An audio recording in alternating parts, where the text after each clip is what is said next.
안녕하세요. 시댁 식구 챙기느라 제 가족은 나몰라라 했던 남편 놈을 반품하고 눈에 넣어도 아프지 않은 예쁜 딸과 행복한 삶을 살고 있는 여자입니다. 자식까지 있는 상황에서 이혼을 결심하는 데까진 꽤나 긴 시간이 필요했는데요. 오랜 시간 긴 고민 끝에 결정한 이혼은 인생에서 가장 잘한 결정인 것 같아요. 물론 긴 시간 고민한 만큼 겁도 많이 나고 힘들기도 많이 힘들었지만요. 결혼 생활을 돌이켜보면 참 힘든 시간들이었거든요. 양가 집안은 저희를 도와줄 여유 따윈 없었고 그야말로 사랑 하나 가지고 한 결혼이었어요. 그나마 믿을 거라곤 젊음과 남편의 직장뿐이었는데 딸이 3살이 되던 해 남편의 회사가 어려워지며 남편은 결국 권고사직까지 당하게 되었죠. 참 막막했어요. 점점 돈 들어갈 곳은 많아지는데 제 취업은 여의찮았고 아무리 꿈을 꾸고 희망을 가져봐도 까마득한 앞날만이 기다리고 있는 기분이었거든요. 여보, 우리 장사해보는 건 어때? 장사? 갑자기 장사는 무슨? 애도 아직 어린데 장사를 같이 어떻게 해? 그냥 내가 빨리 회사 알아볼게. 요즘 취업이 하늘의 별 따기래. 그러지 말고 우리 조그마한 방 하나 딸린 상가 구해서 거기서 지내면서 식당이라도 하자. 내가 다른 건 몰라도 음식 하나는 잘하잖아. 이중으로 월세 나갈 일도 없고 애도 같이 보면서 할 수 있으니까. 지금보단 더 좋을 것 같은데 어떻게 생각해? 그런가? 듣고 보니 그것도 괜찮은 것 같네.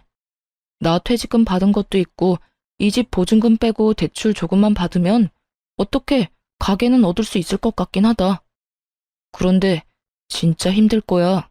당신 괜찮겠어? 괜찮고 안 괜찮고가 어디 있어. 젊을 때 고생은 사서도 한다는데. 우리 힘들어도 열심히 살아보자. 우리 딸 먹고 싶은 거 하고 싶은 거 돈 걱정하지 말고 다 해줄 수 있게.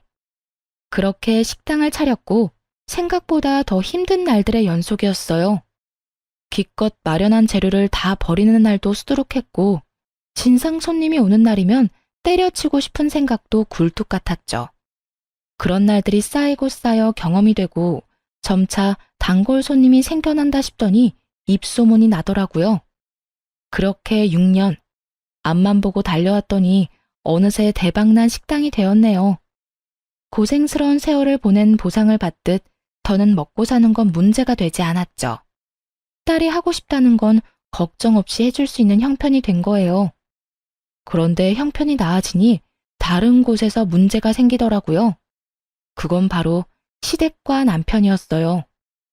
정말 힘들어서 돈 10만 원이 아쉬웠던 시절엔 저희에게 1,000원짜리 한 장 줄 수 없다며 딱 자르던 시댁이었는데 어느 순간부터 돈을 야금야금 빼가고 있더라고요. 남편을 통해 말입니다. 여보, 당신 집에 무슨 용돈을 이렇게나 많이 드리는 거야. 이건 너무 과하잖아. 과하기는 나 장남이야. 이때까진 형편이 안 돼서 못 드렸지만 이제 우리도 먹고 살만 하잖아. 그런 걸로 치면 나도 장녀야. 그런데 난 이 정도로 많이 드리진 않는다고. 이때껏 못한 건 죄송하지만 용돈은 형편껏 해드려야 할 거 아니야. 우리가 이 돈 없으면 굶어 죽는 것도 아닌데 좀 적당히 해라. 남들 다 부모 호강시켜줄 때 나 몰라라 했던 게 한이 돼서 그래. 그러니까 당신이 조금만 이해해줘. 남편의 심정이 이해되지 않는 건 아니었어요. 장남이기도 했고 여유가 생겨 가족을 돕고 싶은 마음을 이해 못하는 것도 아니었고요. 그런데 시댁에 주는 용돈 금액이 점점 더 커지고 남편의 남동생, 즉 시동생이 장가를 갈 때 집을 사주는 모습을 보곤 이건 아니란 생각이 들더라고요. 언제까지 장사가 잘 되리라는 보장도 없는데 미래는 생각지도 않고 버는 족족 써버리니까요. 미래가 불안한 것도 있었지만 일할 맛도 나지 않더라고요. 시댁 식구 배를 불려주려고 일하는 건가 싶은 생각이 들었죠. 여보, 이번에 서방님 집 해준 거 우리도 무리였던 건 당신도 잘 알고 있지? 무리는 무슨, 그까짓 돈 또 벌면 되잖아. 그까짓 돈? 우리가 벌고 싶다고 하면 언제까지나 잘 벌 수 있대? 도대체 뭘 믿고 돈을 그렇게 쓰는 거야? 우리 딸 아직 어려. 대학도 가야 하고 시집도 보내야 하는데 이렇게 버는 대로 다 줘버리면 어쩌자는 거야? 아, 진짜 말 맞네. 그러면 하나뿐인 동생이 장가를 간다는데 우리처럼 월세살이 시켜? 우리도 이만큼 고생했으니 너도 그 정도 고생은 해라. 이러란 말이야? 아, 말을 말자 말을 말아. 여기까지만 해. 더는 도움 주지 말란 말이야. 지금까지 한 것만 해도 장남으로서 차고 넘치게 했다고. 나 진짜 앞으론 가만 안 있을 거야. 정말 진짜 진심이야. 알겠어? 그래, 알겠어. 아, 알겠다고. 잔소리 좀 그만해. 이젠 결혼할 동생도 더 없다고. 남편은 짜증 가득한 약속을 했고 한동안은 조용했어요. 그러는 와중에 제 여동생이 결혼을 하게 되었고 결혼 선물로 좋은 침대를 사주고 싶더라고요. 어릴 때부터 동생이 좋은 침대를 가지고 싶다고 했었거든요. 그래서 침대를 알아보기 시작했는데 남편이 어떻게 알았는지 화를 내더라고요. 당신, 처제 결혼 선물로 침대 사주려고 그래? 왜? 왜? 몰라서 물어? 침대가 얼마나 비싼데 그런 걸 결혼 선물로 한다는 거야? 당신 정신이 있어 없어? 기가 막히더라고요. 본인은 지 동생 결혼 선물로 집 사는 데 쓰라며 거금을 보태준 건 기억에서 아예 지워버린 듯 했죠. 그러고선 뻔뻔스럽게도 고작 침대로 화를 내더군요. 거기에다 그간 남편이 시댁에 쓴 돈이 얼만데 왜 저딴 핀잔을 들어야 하는지도 이해가 되지 않았고요. 당신은 당신 집에 간이고 쓸개도 다 빼주고 다니면서 난 내 동생 결혼 선물로 침대 하나 못 해줘? 아니, 아무리 그래도 침대는 아니지. 그냥 이불이나 좋은 거 사줘. 그러면 되지. 당신이 그렇게 좋은 거 막 해주면 처제도 부담스러워한다고. 말 같지도 않은 소리를 잘도 해대더라고요. 그래서 어떻게 했냐고요? 뭘 어떻게 했겠어요. 대꾸할 가치도 없는 말은 사뿐히 무시하고 가격대가 있는 침대를 선물했죠. 동생이 참 기뻐하더라고요. 그간 식당 일이 바쁠 때마다 와서 동생은 돈 한 푼 받지 않고 돕기도 했고 언니로서 뭐 하나 제대로 해준 것이 없어 마음이 불편했거든요. 동생이 그다지도 기뻐하는 모습을 보니 뿌듯한 기분이었어요. 동생에게 침대를 선물한 사실은 당연히 남편의 귀에도 들어갔고 또 당연하다시피 시댁에서도 알게 됐더라고요. 너 그게 사실이니? 네 동생 결혼하는데 비싼 침대 선물했다는 거. 네, 사실인데 무슨 문제라도 있나요? 무슨 문제? 그걸 몰라서 물어? 침대 비싼 거는 한두 푼도 아닐 텐데 그렇게 굳이 왜 침대를 선물해? 그냥 좋은 이불 세트면 되지. 그렇게 헤프게 낭비하면 돈을 어떻게 모으니? 동생에게 침대를 사준 것으로 둘이 얼마나 긴 토론을 해댔는지 남편의 말과 토씨 하나 틀리지 않고 읊어대는 시모의 말을 듣는데 이대로는 안 되겠다 싶더라고요. 이때껏 돈은 돈대로 쓰면서도 생색 한 번 내지 않았더니 그래서 이토록 당당한가 하는 생각이 들기도 했고요. 어머님, 저 이번에 동생한테 돈 쓴 거 처음이에요. 아범은 사방님 결혼할 때 집 사는데 보태라며 큰 돈 턱턱 내놨잖아요. 그것뿐인가요? 시댁에 돈 필요할 때마다 아범한테 받아간 거 다 알고 있어요. 재작년에 이사도 아범이 시켜줬고요. 제가 제 동생한테 고작 침대 하나 사준 게 그리도 싫으시면 환불할게요. 대신 이때껏 아범한테 받아간 거 다 돌려주세요. 그러면 저도 침대 환불하고 동생한테는 이불로 다시 사줄 테니까요. 이렇게까지 강하게 나올 거라 생각하지 못했는지 시모는 조금 당황한 듯 했지만 물러서진 않더라고요. 뭐야? 너 지금 나 협박하니? 협박이라뇨? 정당한 요구인데요.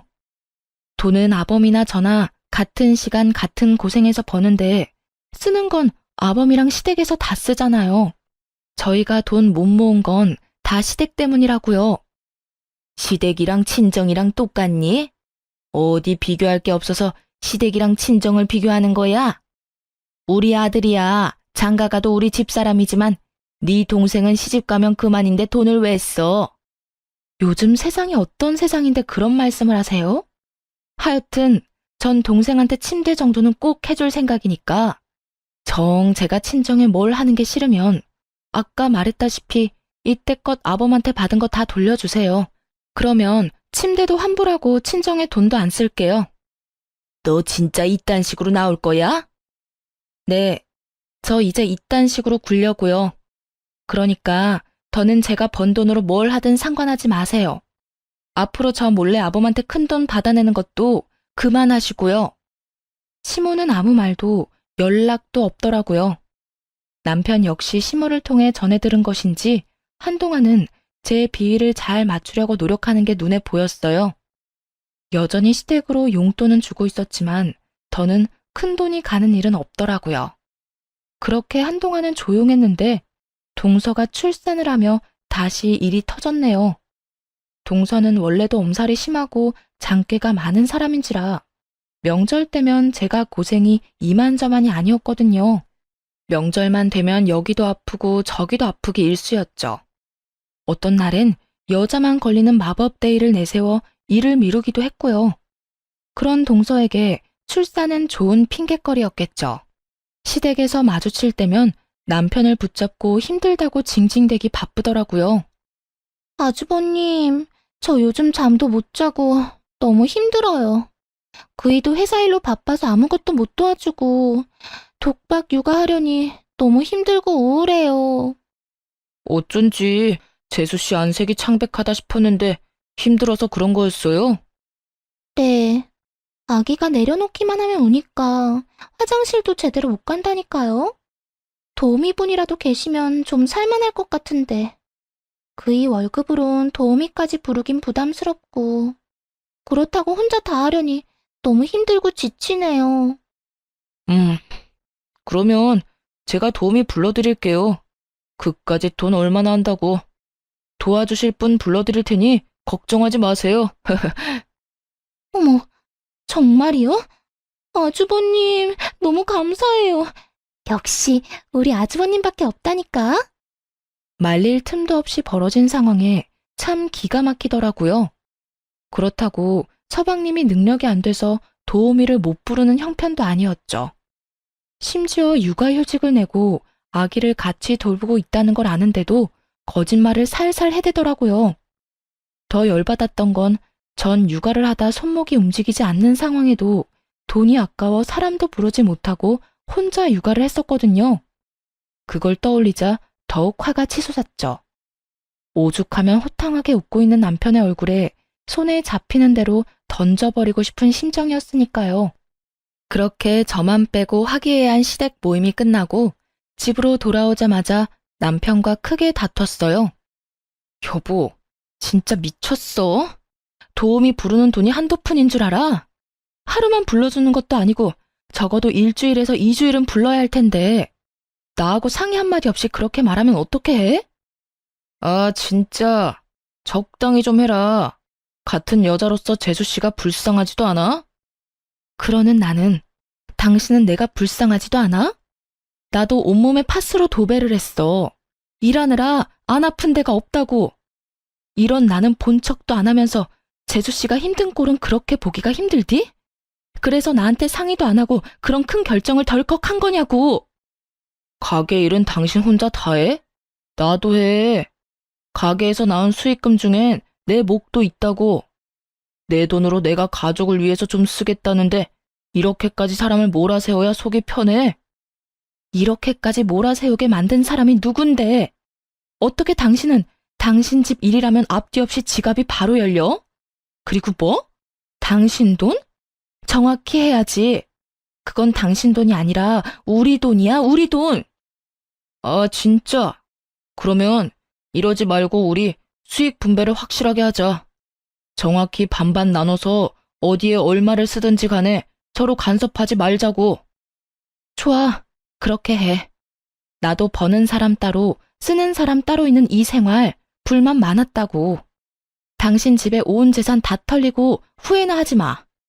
지금이야 돈 있으니까 당신한테 최고라고 해주고 당신 치켜 세워주지. 당신한테 돈 떨어지는 순간 다 끝이야. 당신 식구들이 당신 도와주기나 할 것 같아? 우리 가족이 돈만 밝히는 당신 같은 줄 알아? 그리고 내가 왜 돈이 떨어져? 지금처럼 장사만 열심히 하면 돈 떨어질 일이 뭐가 있다고. 군말하지 말고 이제부터 딱 절반으로 나눠. 알겠어? 정말 목 끝까지 차오르던 말이었는데 남편이 먼저 해주는 것도 모자라 저리도 강하게 요구하니 고맙기까지 하더라고요. 다음 날부터 돈 관리를 따로 하기 시작했고 살림에 드는 돈도 정확히 반반씩 내서 생활비로 쓰기로 했죠. 이미 시댁에는 이런 일이 다 소문이 났는지 미운 털이 단단히 박힌 상태라 온갖 트집을 잡으며 저를 귀찮게 했지만 괜찮았어요. 돈으로 엮이지 않으니 확실히 스트레스가 줄었거든요. 트집 잡는 거야 반박하거나 말로 돌려주면 되니 그렇게까지 힘들지 않았고요. 하나마나한 공격인 거죠. 그렇게 각자 생활하며 나름 평온한 나날을 보냈어요. 눈에 넣어도 아프지 않은 딸이 무럭무럭 자라는 게 인생의 낙이었죠. 그런데 어느 날 밤 딸이 이상하더라고요. 왜인지 기운이 없어 보인다 싶더니 금세 온몸에 열이 오르기 시작했어요. 해열제를 먹여봤지만 열이 떨어지는 건 잠시뿐이었고 더는 지체하면 안 될 것 같은 상황이었어요. 긴박한 순간이 되자 그래도 아이의 아빠인 남편밖에 생각나는 사람이 없더군요. 그래서 늦은 시간까지 들어오지 않고 있던 남편에게 전화를 걸었어요. 왜? 여보, 어떻게 해? 애가 열이 펄펄 끓어. 약을 먹여. 집에 약 있잖아. 먹였는데도 열이 안 떨어져. 어딘데? 병원에 가게 빨리 좀 와. 나 지금 못 가. 승철이랑 재수씨랑 오랜만에 데이트 좀 하라고 방금 내보냈단 말이야. 내가 지금 가면 애는 누가 봐? 다른 사람도 아닌 딸이 아프다는데 조카를 봐야 하니 못 온다고 태연하게 말하는 남편의 말을 듣는데 기가 막혀 말이 안 나오더라고요. 그렇게 말문이 막혀 아무 말도 하지 않고 있는데 그 뒤로 이어진 남편의 말은 더욱더 가관이었습니다. 그리고 애가 아프면 119를 불러야지 왜 나한테 전화를 해? 심각한 거면 119 불러서 병원에 가고 좀 참을 만하다고 생각되면 택시 불러서 응급실을 가. 그러면 되잖아. 하여튼 난 바쁘니까 알아서 좀 해. 지금 그걸 말이라고 해? 애가 아파서 애 아빠한테 전화한 게 잘못이야? 아니, 당신 애가 아프다는데 이것보다 더 중요한 일이 세상에 어디 있어? 당신 진짜 애 아빠가 맞긴 해? 내가 틀린 말 했어? 애가 아프면 병원에 가야지. 애 아빠가 간다고 애가 괜찮아져? 별것도 아닌 걸로 사람 귀찮게 좀 하지 마. 별것도 아닌 거? 당신 진짜 그렇게 생각하는 거야? 됐어. 또 시댁 일에 눈 뒤집혀서 정작 지 가족은 눈에도 안 보이는 거겠지. 또 무슨 말을 그렇게 해. 당신도 잘 알 거 아니야. 육아한다고 두 사람 제대로 된 데이트도 못하는 거. 오랜만에 데이트 좀 하라고 내보냈는데 이제 와서 내 애 아프다고 들어오라는 말을 어떻게 해?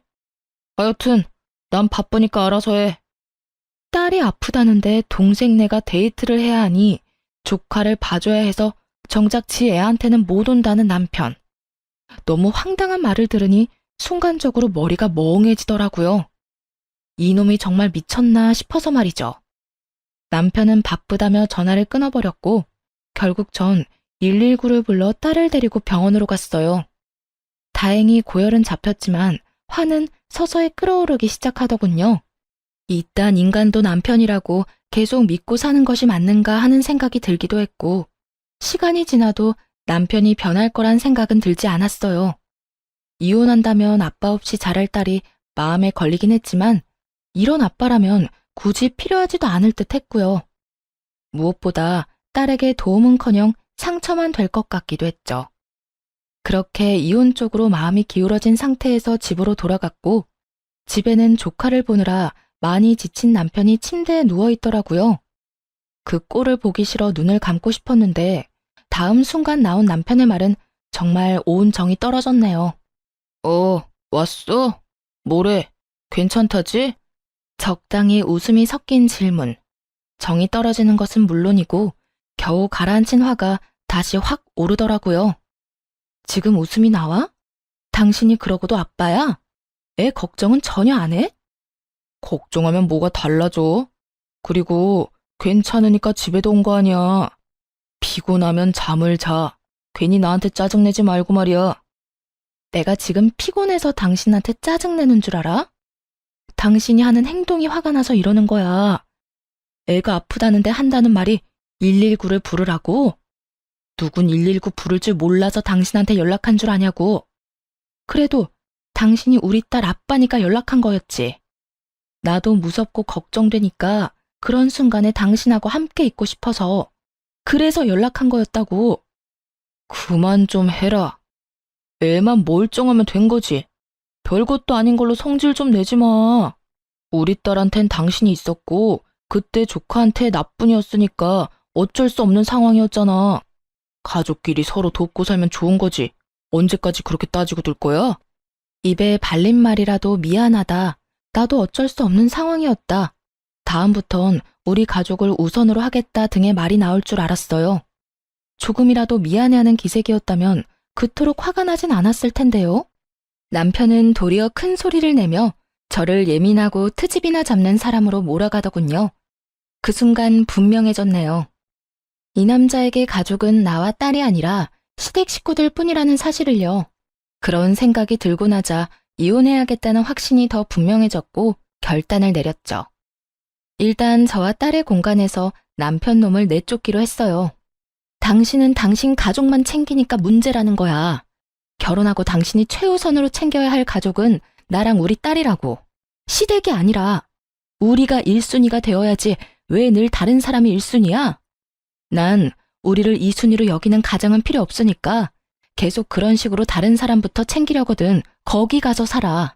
여기서 이러고 있지 말고. 뭐? 지금 나보고 나가라는 거야? 나가라면 누가 겁낼 줄 아나? 나도 마주치면 싸우기만 하는 이 집구석 들어오기 싫었다고. 제발 들어와 달라고 연락이나 하지 마. 걱정하지 마. 하늘이 두 쪽이 나도 당신 같은 인간한테 연락하는 일은 없을 테니까. 화를 내더니 그 길로 남편은 집을 나가버렸고 바로 이혼 준비를 하기 시작했죠. 이혼을 준비하며 알아보니 생각보다도 더 많은 돈이 시댁으로 흘러들어갔더라고요. 결혼한 지 2년밖에 되지 않은 동서에게 들어간 돈도 꽤 많았고요. 당연하다면 당연하게도 차용증 한 장 없이 말입니다. 돈 관리를 따로 하기 시작한 시점부턴 거의 돈을 물 쓰듯 썼더군요. 힘들었던 시절은 생각지도 않고 피땀 흘려 번 돈으로 시댁 식구들만 챙기는 남편의 행동은 이혼 사유로 충분했죠. 물론 이혼을 결심하며 딸이 걱정스러운 건 있었어요. 그런데 딸아이 역시 남편에게 실망을 많이 했더라고요. 엄마, 그냥 아빠랑 이혼해. 아빠한텐 우리가 항상 2등이잖아. 난 이제 그런 아빠 필요 없어. 어? 우리 딸 아빠한테 화 많이 났구나? 화가 난 게 아니라 아무 감정도 없는 거야. 아빠랑 뭘 해본 기억도 없고 웃으면서 이야기 나눈 기억도 거의 없어. 그런 아빠한테 무슨 화가 나겠어? 그러니까 엄마도 내 걱정하지 말고 이혼하고 싶으면 그냥 이혼해도 된다고 말해주고 싶었어. 우리 반에도 이혼한 애들 꽤 있으니까 이상한 걱정하지 말고. 혹시나 이혼이라는 선택이 딸에겐 상처만 되는 이기적인 선택이진 않을까 고민했었는데 딸에게서 이런 말을 들으니 옳은 선택이었다 싶었어요.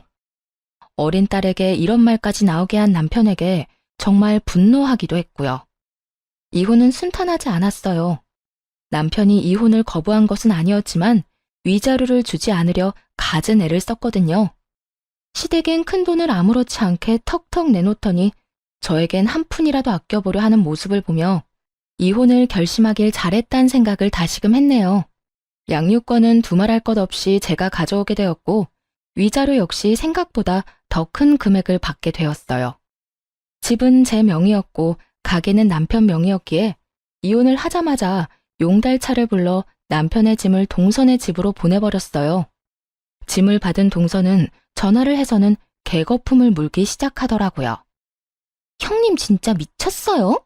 이 짐을 왜 저한테다 보내세요? 왜? 내 전남편이 매일같이 그 집에 가 있길래 거기가 내 전남편 집인 줄 알았는데? 그걸 지금 말이라고 해요? 얼른 다시 가지고 가세요. 그렇지 않아도 하루가 멀다고 찾아와서 귀찮아 죽겠는데 짐까지 우리 집에 있는 거 알면 여기서 살다시피 할 거 아니에요. 그까지 돈 좀 줬다고 빈대라도 붙을 생각이야 뭐야? 하여튼 눈치가 없어도 너무 없다니까. 가라고 눈치를 줘도 알아먹지를 못해요. 전 그런 눈치 없는 아주버님 데리고 살 생각 전혀 없으니까 얼른 짐 다시 가지고 가세요. 난 이미 동서한테 다 보냈고 내 손은 다 떠나갔으니까 정 싫으면 동서가 어머님 댁으로 보내든 다 태워버려버리든 알아서 해. 나한테 이런 연락하지 말고. 이제 우리 엄연히 남남인 거 몰라?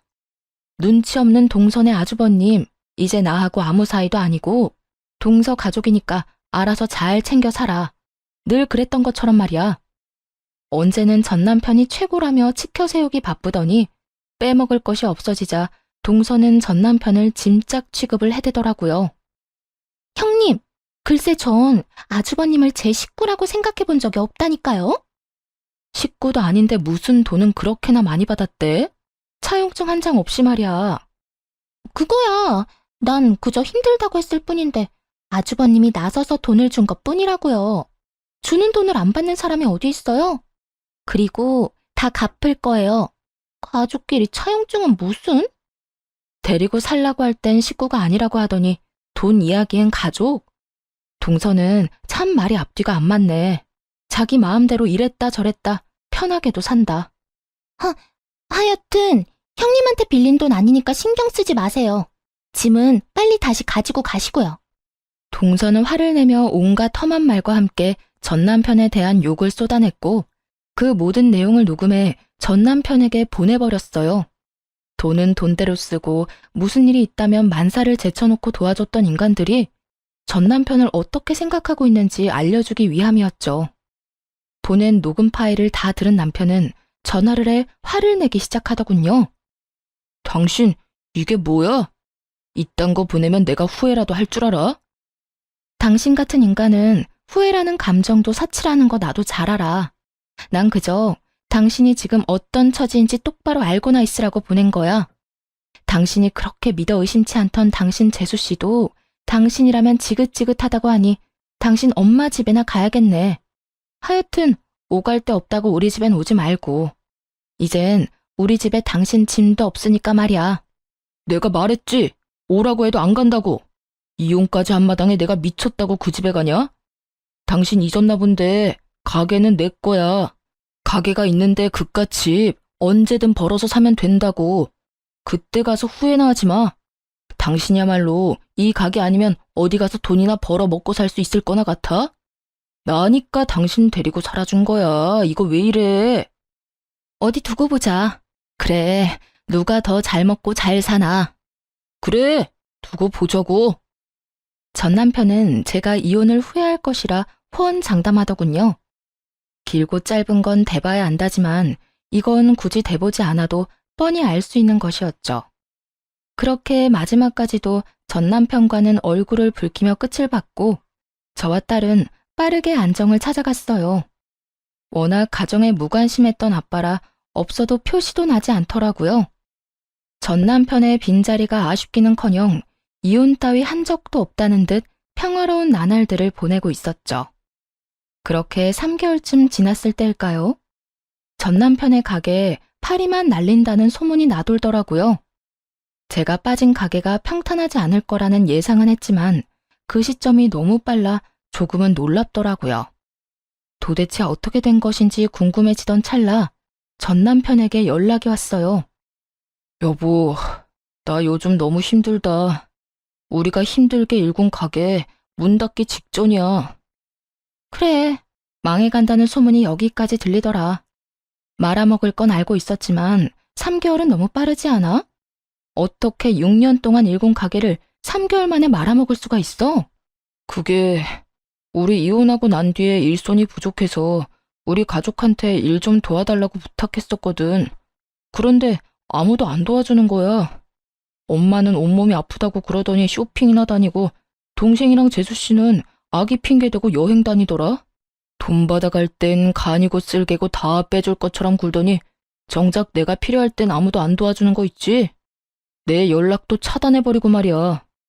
결국엔 직원을 구했는데 그 직원이 식자재 관리를 잘못하는 바람에 손님들 장염 걸리고 식품위생청 신고 들어오고 난리도 아니었어.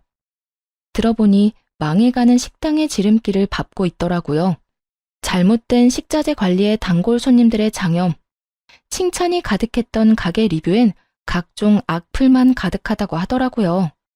음식 맛이 변했다는 것부터 해서 더럽다, 직원들이 불친절하다, 다신 가지 않겠다 등 영업 정지는 물론이고요. 하소연하며 울먹이는 전 남편의 말을 듣고 있는데 더 말을 섞고 싶지도 않았네요. 식자재 관리는 직접 해라. 사장이 친절해야 직원도 친절하다. 쓰레기통에서는 개도 밥 먹기가 싫다 등등 입이 마르고 닳도록 말했었는데 단 하나도 새겨듣지 않아 일어난 일들이더군요. 거기에다 전시댁 인간들까지 한몫했고 말이죠. 왜 아무 말도 없어? 나랑 이제 말도 하기 싫어? 당신 같으면 당신이랑 말 섞고 싶겠어? 그러게, 내가 뭐라고 그랬어? 당신한테 식구는 우리라고 했었지?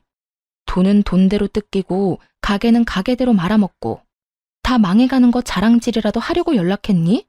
왜 연락한 거야? 아니, 넌 그냥 일이 이렇게 되고 나니까 당신 생각나서 연락했어. 당신 말이 다 옳았다 싶기도 해서 말이야. 미안해. 그땐 내가 어리석었어. 이제 와서 사과하면 내가 받아줄 거라 생각해? 정신 차려. 이혼 도장 잉크 마른 지 오래고 난 당신 사과 같은 거 이제 필요 없어. 정 나한테 속죄하고 싶으면 다신 연락을 하지 마. 난 그거면 충분하니까. 그렇게 다신 연락도 하지 말라는 말과 함께 전화를 끊어버렸어요. 그 후 결국 가게 문을 닫았다는 소식이 들려오더라고요.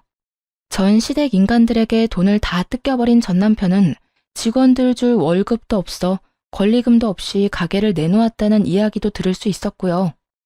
관리만 잘해서 넘겼으면 권리금이 꽤 됐을 텐데 말이에요. 제 젊은 시절을 갈아 넣은 걸 생각하면 서글프긴 했지만 다 자업자득이다 싶으며 속이 다 시원하더군요. 그렇게 다신 소식을 들을 일도 만날 일도 없을 거라 생각했는데 전 남편이 글쎄 딸을 찾아왔더라고요. 전 시댁엔 아무리 도움을 구해봐도 연락조차 되지 않고 그렇다고 저를 찾아오자니 얻는 거 없이 욕만 먹을 것 같았나 보죠. 전 남편이 나름대로 잔머리를 쓴 것이었죠. 딸에게 아빠가 학교 앞으로 찾아왔다는 이야기를 듣고 불이 나게 달려갔더니 거짓골을 한 전 남편이 딸아이를 붙잡고 있더라고요. 우리 딸, 아빠 안 보고 싶었어? 어떻게 아빠한테 연락 한 통이 없어? 아빠 조금 서운하더라. 전 남편의 물음에도 딸은 눈도 마주치지 않은 채 아무 말도 하지 않고 있더라고요. 그 모습을 보는데 정말이지 딸만 아니었다면 욕이라도 시원하게 해주고 싶은 심정이었어요.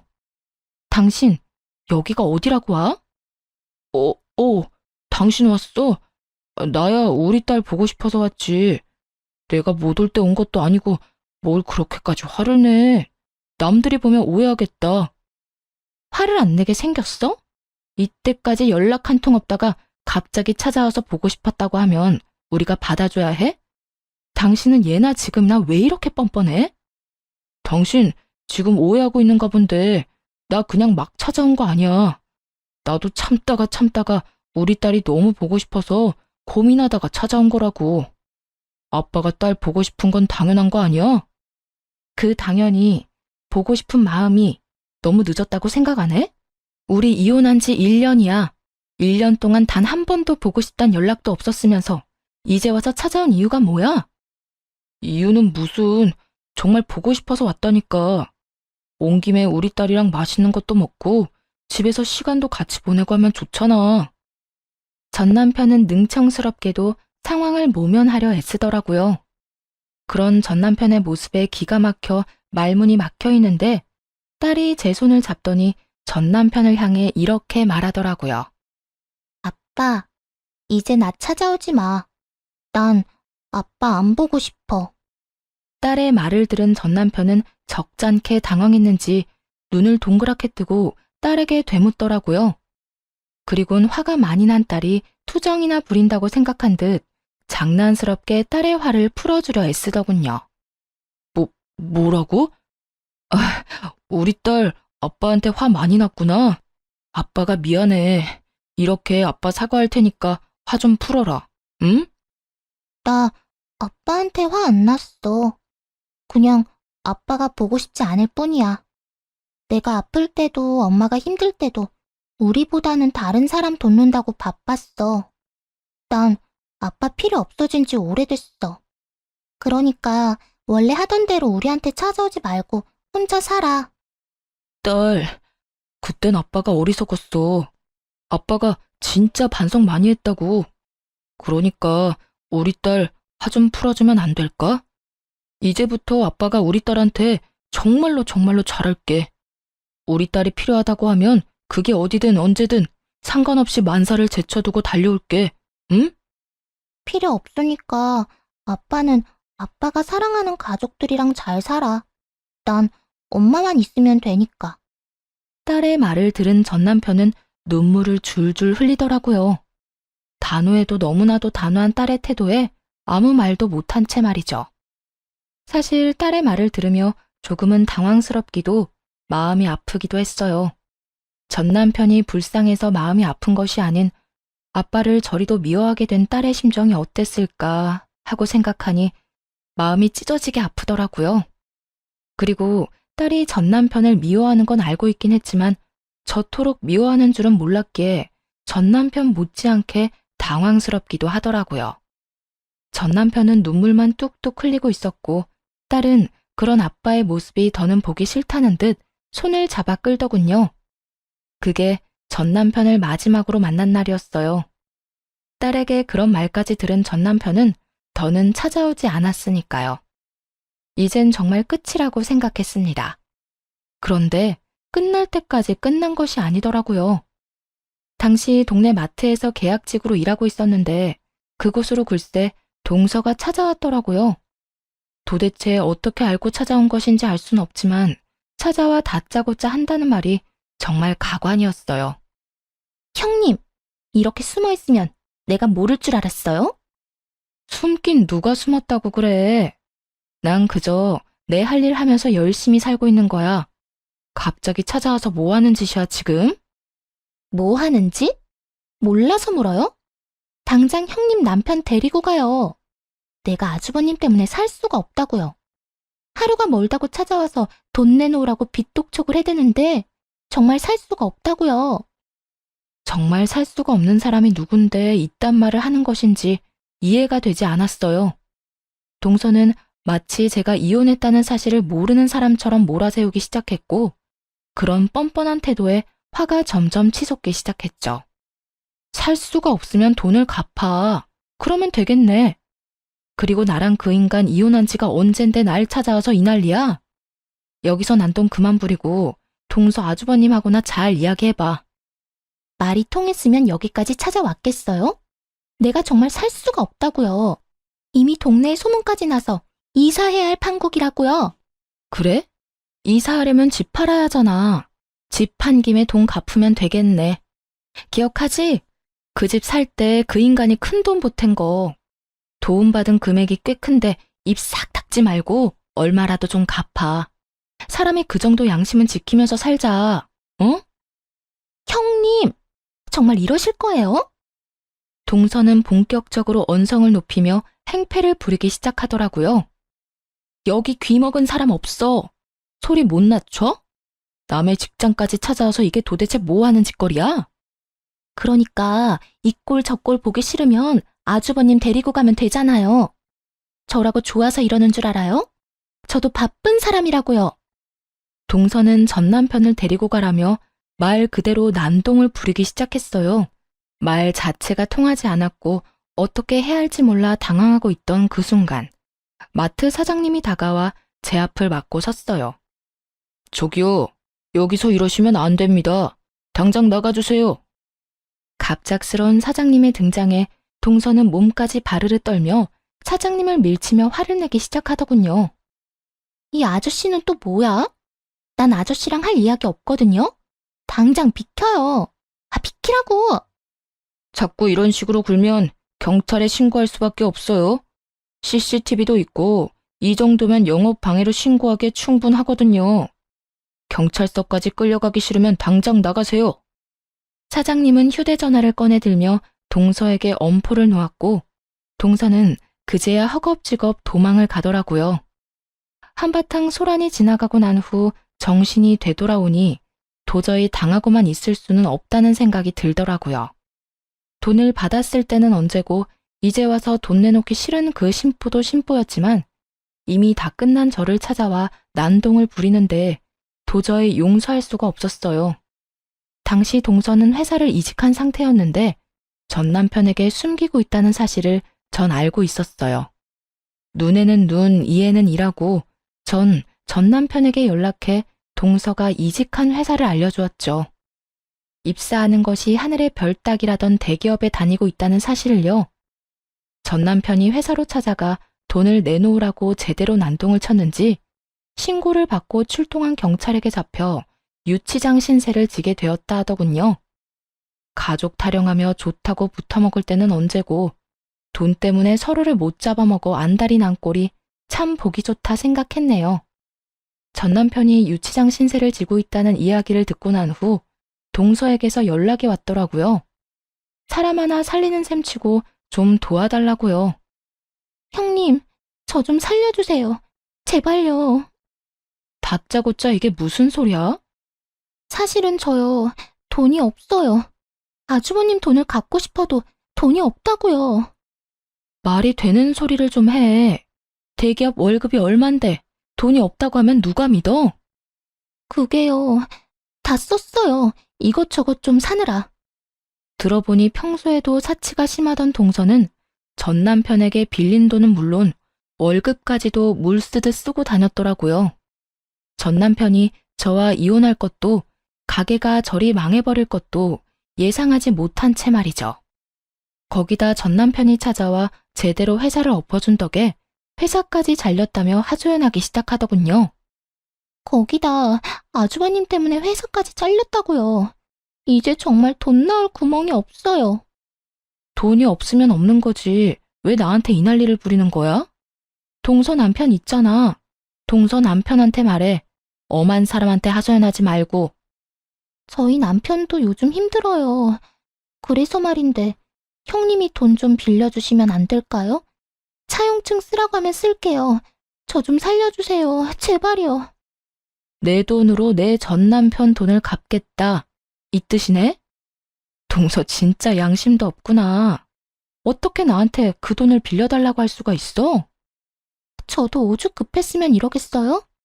아주버님 목소리만 들어도 이젠 지긋지긋한데 돈은 없고 형님은 이혼하면서 받은 위자료랑 집 있잖아요. 그러지 말고 돈 좀 빌려주세요. 돈을 빌리는 사람이 어찌나 당당한지 누가 들으면 맡겨놓은 돈이라도 있는 건 줄 알겠더라고요. 착각을 해도 아주 큰 착각을 하고 있는 동서에게 확실하게 현실을 깨우치게 해주었어요. 정신 차려. 그 돈이 있다고 해도 동서한테 빌려줄 일은 없어. 그러니까 다신 나한테 연락도 하지 말고 찾아오지도 마. 내가 동서 해주니까 우리가 아직도 가족인 것 같아? 그저 그쪽 저쪽이라 하기 못해서 불러주는 거니까 착각하지 마. 알겠어? 그리고 다시 나한테 피해주잖아? 동서도 내 전 남편이랑 나란히 유치장 신세 지게 해줄 테니까. 유치장은 가고 싶지 않았는지 더는 연락이 온다거나 찾아오는 일은 없더라고요. 그렇게 돈 나오던 방망이가 사라진 후 돈을 물 쓰듯이 쓰던 전 시댁 식구들은 빠르게 무너져 내렸어요. 동선에는 사업을 하다 제대로 망해버려 좁은 단칸방으로 이사를 갔다고 하고 전 시댁은 그런 동선애를 도와주다 함께 망해버렸다고 하고요. 능력도 없는 것들이 돈만 믿고 설치다 집안 하나 잘 말아먹었다 했네요. 그 후 전 시댁과의 소식이 완전히 끊겨버리고 잘 지내고 있습니다. 여전히 마트에서 일하며 딸과 함께 행복한 나날들을 보내고 있는 중이에요. 무엇보다 사장님이 저와 딸을 잘 챙겨주셔 몸도 마음도 편한 요즘이에요. 딸아이도 마트 사장님을 무척이나 좋아하는데요. 운동회를 앞둔 어느 날 딸이 이런 말을 하더라고요. 엄마, 마트 사장님, 나 운동회 할 때 엄마랑 같이 오면 안 돼? 엄마 혼자 오는 것보다 사장님도 같이 오면 나도 좋고 엄마도 좋을 것 같아. 사장님이랑? 그건 좀 힘들 수도 있을 것 같은데. 아무래도 사장님이 부담스러울 수도 있을 것 같아. 아니야. 저번에 운동회 이야기하니까 꼭 오고 싶다고 했어. 그러니까 엄마가 한번 물어나 봐봐. 아마 꼭 오고 싶다고 할걸? 평소 사장님과 장단이 잘 맞아 친하게 지내던 터라 딸이 함께하고파 하는 마음을 이해하지 못하는 건 아니었지만 조금은 조심스럽더라고요. 그래도 딸이 너무 기대를 하고 있던 터라 조심스럽게 사장님께 물어보았고 사장님은 흔쾌히 함께 하겠노라 말해주었어요. 정말 저도 가도 되나요? 그렇지 않아도 꼭 가보고 싶었는데 초대해 주셔서 감사해요. 요즘도 도시락도 싸고 하나요? 그날 김밥은 제가 쌀 테니 그냥 몸만 오세요. 아셨죠? 결국 사장님과 함께 딸의 운동회에 참석하게 되었고 참 즐겁더라고요. 막상 전 남편과는 딸의 학교 행사에 참석해 본 적이 없는데 사장님과 함께 딸과 좋은 시간을 보내고 있으니 가족이 된 기분마저 들었어요. 그렇게 웃고 떠들며 즐거운 시간을 보내던 중 사장님이 이런 말을 하더라고요. 평생 일만 하느라 혼자 늙어 죽을 거라 생각했는데 덕분에 이런 것도 와보고 호강하네요. 아니에요. 사장님 덕분에 저희가 더 즐거운걸요. 우리 딸 저렇게 즐거워하는 거 정말 오랜만이에요. 감사해요. 곤란한 부탁일 수도 있는데 흔쾌히 와주셔서요. 저 진짜 오고 싶었다니까요. 막상 와보니까 오길 정말 잘했다 싶어요. 가족이란 이런 거구나 싶기도 하고 이대로 한 가족이면 정말 좋겠다 싶기도 하고요. 어때요? 이렇게 가족이 되면 정말 행복할 것 같지 않아요? 나만 그래요? 네? 행복할 것 같네요. 순간 너무 당황하여 대충 대답하긴 했지만 되뇌면 되낼수록 혼란스럽더라고요. 이건 고백인가 해서요. 아무래도 저는 이혼녀에다 딸이 있는 입장이라 항상 모든 것이 조심스러워 사장님의 말에 어떻게 대해야 할지 고민스러운 요즘입니다. 여러분의 생각은 어떠신가요? 이건 고백일까요? 그저 분위기에 취해 던져본 말일까요? 긴 사연 함께 해주셔서 감사합니다.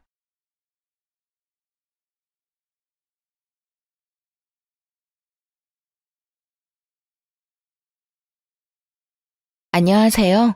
서울 근교에 살고 있는 이혼한 지 얼마 되지 않은 30대 여자예요. 이혼 사유는 남편이 제가 싫어졌다는 것이었는데요.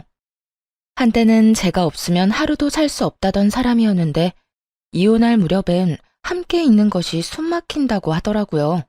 꼴도 보기 싫다면서요. 그렇게 남편과 이혼하고 난 후 그 인간과 재회하게 된 것은 응급실이었네요. 이혼 후 어떤 일이 일어났는지 들어보실래요? 대학병원에서 간호사로 일하면서 같은 병원 의사였던 남편을 만나 결혼했거든요. 그리고 몇 년 뒤 남편은 독립해서 새 병원을 개원했고 전 여전히 대학병원 응급실에 남아 있었고요. 시댁에서는 무척 잘 대해주셨는데 그 흔한 시집살이는커녕 명절에도 바쁘면 오지 않아도 되니 한가할 때 밥이나 한 끼 먹자고 권해주실 만큼 쿨하고 열린 분들이셨어요. 덕분에 남편과는 서로의 자리에서 각자 일에 최선을 다할 수 있었죠. 남편은 시댁 부모님의 도움으로 개원할 수 있었는데 점점 자리를 잡아가고 있었고요. 그런데 병원에 환자가 늘어나면 늘어날수록 남편이 점점 변해가기 시작하더라고요.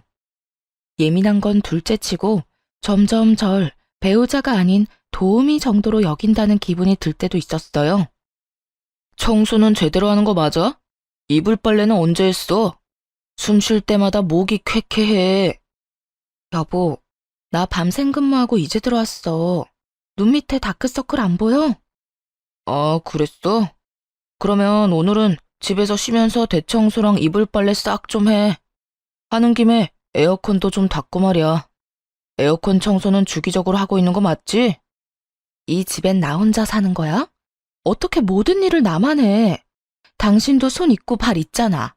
심지어 당신은 야간 진료는 하지도 않잖아. 내가 밤새워 고생하고 온 날엔 당신이 살림 좀 해주면 안 돼? 나도 힘들어. 누가 당신 보고 안 힘들대? 그런데 집안일은 나보다 당신이 더 잘하기도 하잖아. 내가 해봤자 어차피 당신이 다시 하게 될 텐데 이왕 하는 거 잘하는 사람이 하면 2번 일 안 해도 되잖아. 아, 서재도 좀 치워줘. 완전 엉망진창이야. 청소뿐만이 아니었어요. 반찬 투정까지 부리더군요. 어떤 날은 반찬이 마음에 들지 않는다며 있는 대로 짜증을 내고 나가버리기도 했죠. 가장 대접도 못 받는 기분이라나 뭐라나요. 그래도 이런 남편을 보며 이해해보려고 노력했어요. 얼마나 피곤하고 힘들면 저렇게 예민해질까 하며 측은했거든요. 하지만 이런 인내심도 친정을 무시하는 태도 앞에서 결국 폭발했죠. 그날은 친정엄마의 환갑이었어요. 바쁜 남편 스케줄에 맞춰 일부러 식당을 점심시간에 예약하고 혹시나 하는 마음에 아침을 먹는 자리에서도 약속 시간과 장소를 여러 번 언급했거든요. 그런데 약속 시간이 지나도 남편은 오지 않더라고요. 연락 한 통 없이 말이에요. 결국 남편에게 전화를 걸었고 남편은 아주 태연한 목소리로 이렇게 말하더군요. 깜빡했어. 뭐? 어떻게 다른 것도 아니고 엄마 생신을 잊을 수가 있어. 내가 며칠 전부터 그리고 오늘 아침에도 이야기했잖아. 귀에 딱지 앉을 것 같으니 그만 이야기하라고 했던 게 당신이야. 그런데 뭐? 깜빡했어? 바쁘다 보면 그럴 수도 있지. 돈 좀 보낼 테니까 장모님 드려. 뭐? 안 오겠다는 말이야? 지금이라도 와서 얼굴 비추고 가. 지금 점심시간이잖아. 점심시간이라고 마냥 노는 줄 아냐? 지금도 할 일이 태산이거든. 아휴, 뭘 알아야 대화가 통하지. 하여튼 난 못 가니까 당신네 식구끼리 좋은 시간 보내. 그 순간 이성의 끈이 뚝 하고 끊기는 느낌이었어요. 바로 남편의 병원으로 찾아갔고 거기서 본 풍경에 어이가 없었네요. 바쁘다던 남편놈은 간호사들과 모여 앉아 시시덕거리며 커피를 마시고 있더군요. 생각 같아서는 그 자리에서 남편에게 따져먹고 싶었지만 차마 입이 떨어지지 않더라고요. 남편의 체면도 있었지만 제 얼굴에 침 뱉는 짓이란 걸 알고 있었으니까요. 가까스로 화를 참고 남편과 함께 진료실에 들어갔어요. 아니, 여기는 왜 쫓아온 거야? 몰라서 물어? 바쁘다며. 당신한텐 커피 마시는 일이 바쁜 일이니? 다른 날도 아니고 환갑이야, 환갑. 그런 날에 간단하게 점심 한 끼 먹는 것도 그렇게 힘이 들어? 아, 깜빡했다고 했잖아. 이미 늦었는데 가봤자 눈치밖에 더 보여? 괜히 내가 가서 분위기 망칠 바엔 안 가는 게 서로 좋잖아. 지금 그걸 말이라고 해? 당신 일정 맞춘다고 이 근처로 예약했고 시간도 일부러 점심시간으로 잡은 거야. 그런데 당신이 빠지는 게 말이 돼? 그까지 환갑이 뭐라고 이 유난을 떨어? 그냥 생일이잖아. 1년에 한 번씩 있는 생일. 그까지 생일 때문에 병원까지 찾아와서 피곤한 사람 붙잡고 큰 소리 내야겠어? 남편은 미안하단 말 한마디 없이 당당한 태도였고 그런 남편의 손에 들린 커피를 빼앗아 그 당당한 얼굴에 뿌려버렸어요. 야, 너 이게 뭐 하는 짓이야? 정신 차리라고. 내가 요즘 당신 힘들다고 다 이해해주니까 나나 우리 집이 우습게 보이나 본데 정신 차려. 그날 밤 남편은 집으로 들어오지 않았어요. 남편의 첫 외박이 있던 날이었네요. 도대체 언제부터 사이가 이 지경이 되었는지 가늠도 되지 않더라고요. 복잡한 생각에 잠겨 째깍째깍 흘러가는 시간을 보며 애를 태우던 그때 시모에게서 전화가 왔어요. 아가, 어제 사돈은 잘 만나고 왔니? 좋은 시간 보냈어? 다정한 시모의 목소리를 듣는데 참았던 눈물이 터져 나왔네요. 아무런 대답도 하지 못하고 대성통곡을 하는데 시모는 아무 말도 하지 않고 가만히 기다려주시더군요. 그렇게 한참을 울고 나니 진정이 되었고 그제야 무슨 일이냐고 물어보시더라고요. 어머님, 그게 어제 그의 생신 자리에 오지도 않았어요. 바쁘다고요. 그래서 병원 찾아갔더니 간호사들이랑 커피 마시고 있더라고요. 그 모습이 너무 화가 나서 얼굴에 커피를 부어버렸는데 자기도 화가 많이 났는지 집에 안 들어왔어요. 뭐? 그러면 외박을 했단 말이야? 네. 병원 일로 점점 예민해지기 시작하더니 이젠 뭘 어떻게 해야 할지 모르겠어요. 이 녀석이 우리가 알아서 할 테니 넌 가만히 있거라. 그날 저녁 시댁에선 저와 남편을 불렀고 시댁에 도착했을 즈음엔 이미 한바탕 난리가 났더라고요. 벼락같이 호통을 치는 시부와 그런 시부 앞에 무릎 꿇고 앉아있는 남편. 남편은 아무 말도 못하고 고개만 숙이고 있더군요. 이 녀석아, 내가 너 이딴 식으로 집사람 마음고생시키라고 병원 열어준 줄 알아? 대학병원 있을 때보다 사는 게 편해졌으면 가정에 더 잘할 생각을 해야지. 그걸로 네 마누라한테 생색이나 내고 바쁘다는 핑계로 사돈 어른 생신도 나몰라라 해? 생색이 아니라 정말 피곤해서 좀 예민해진 거예요. 생신은 정말 깜빡했어요, 아버지. 그런 정신머리 가지고 병원은 어떻게 이끌어가는 게야? 이딴 식으로 굴 거면 지금이라도 간판 내리거라. 아버지, 제가 잘못했어요. 앞으로는 절대 그런 일 없도록 할게요. 너 이 녀석, 다신 이딴 일로 집사람 눈에서 눈물 빼지 마라. 알겠어? 네, 알겠어요. 여보, 내가 미안해. 앞으로 이런 일 없도록 할게. 약속해. 개원 당시 워낙 받은 도움이 커서 시부모님들 말씀이라면 꼼짝도 못하던 남편이었죠. 이번에도 마찬가지였어요. 진심이라고는 느껴지지 않았지만 용서를 구하기는 하더라고요. 그리고 한동안은 잘하는 척도 했고요. 하지만 그럴수록 남편의 마음은 이미 떠난 것이 느껴졌어요. 아니, 단순히 마음이 떠난 것이 아니라 다른 이유가 있을 거라 확신하게 되었죠. 그렇지 않고서야 둘 사이에 큰 다툼이 있었던 것도 아니었고 기분이 상한 일도 없었는데 사람이 저렇게까지 변한 것은 말이 안 되니까요. 혼자 고민을 하다가 남편 병원에서 일하고 있는 동기에게 물어보기로 했네요. 꽤 긴 시간을 남편과 함께 보내는 친구이니 이유를 알지 않을까 해서였죠. 지연아, 혹시 우리 남편 요즘 무슨 일 있어? 원장님? 아니, 왜? 무슨 일 있으시대? 아니, 요즘 좀 이상해서 혹시 너는 알까 해서 연락해봤어. 요즘? 이상한 건 없었는데. 조금 예민하시긴 했지. 뭐 그거야 그럴 수도 있는 일이니까. 그거 말곤 다른 이상한 점은 없었는데. 아, 혹시 우리 남편 여자 있는 건 아니겠지? 100번은 넘게 고민하고 물은 말이었는데 이 말을 들은 친구는 듣자마자 깔깔거리고 웃더라고요. 자신이 아는 한 그럴 리가 없다고 말이죠. 뭐? 넌 말이 되는 소리를 해. 네 남편을 어떻게 나보다 더 모르니? 네 남편 매일 병원에서 살다시피 하고 진료 끝나면 바로 집에 가는데. 친구들도 점심시간에 잠시 병원에 와서 보고 가는 게 전부고 따로 약속 잡는 일도 없으신 것 같고 말이야. 너도 요즘 많이 피곤한가 보다 그런 생각까지 하는 거 보면. 그러지 말고 쉬는 날에 잠이나 좀 푹 자. 서로 예민하다 보면 자주 부딪히고 또 그러다 보면 별 생각이 다 드는 법이야. 그래, 알겠어. 우리 남편한텐 내가 이런 이야기 한 거 비밀로 해줘? 당연하지. 얼른 좀 쉬어. 믿었던 친구였어요. 동기들 가운데서도 친했고 무엇보다 유부녀이기에 이런 마음을 더 잘 이해하고 상황을 객관적으로 볼 거라 생각했죠. 그런 친구의 조언을 듣고 나서도 이상한 기분은 사라지지 않았지만요.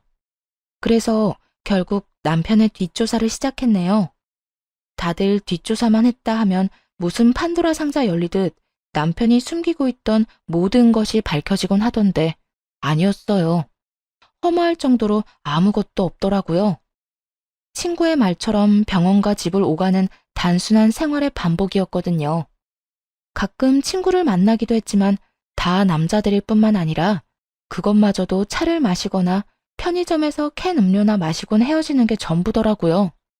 술은 입에도 대지 않았고요. 병원에서 회식을 해도 1차에서 끝내곤 혼자 병원에 들러 나머지 일을 보곤 집으로 돌아오곤 했더군요. 딱히 뭐가 나오지 않아 다행스럽긴 했지만 정작 아무것도 나오지 않으니 환장할 노릇이었어요. 남편은 여전히 이상하게 변해만 갔으니까요. 그렇게 감정이 요동을 지던 어느 날, 남편 입에서 결국 이혼이란 말이 나오고야 말더군요. 그날은 웬일로 남편이 함께 외출을 하자고 하더군요. 밖에서 맛있는 것도 먹고 산책도 좀 하자고요.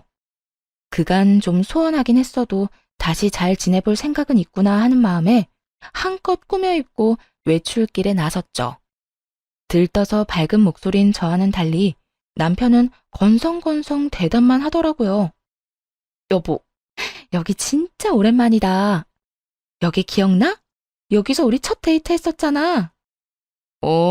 기억해.